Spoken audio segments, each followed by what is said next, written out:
I want to talk to all you husbands out there, even though I know most of you aren't listening. I certainly wouldn't be. But this is important. I'm guessing that once in a while you and your wife have a disagreement of some kind. It may be over something like the impact of international trade wars, or how many times the Yankees have won the World Series, or who had a hit record singing Bluebirds Over the Mountain. There was a time when a wife would just defer to her husband even if she knew he was dead wrong. In some circles, those are referred to as the good old days. I, on the other hand, know that accepting all people's opinion as equal will eventually lead to a better and more just society, although probably not in my lifetime.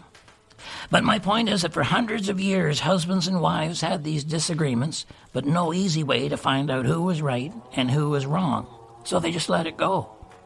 Well, not anymore. Because now we have Google Home, a robot know-it-all that sits on the kitchen counter unmasking idiots. I know buying one seemed like a good idea at the time, but bringing an authority into your home is really the last thing you need. You and your wife can argue about the mountain bluebird singer till you're blue in the face, but once you include Google in the conversation, it's over. This is not helpful and will unfortunately lead to you not talking to your wife at all. That's because if you're like me, you will lose most of these arguments, and that will cut into your largely unexplainable high level of self-confidence. Don't let that happen. You making mistakes allows your wife to feel better about herself. It makes her happy to realize she's not living with a know-it-all.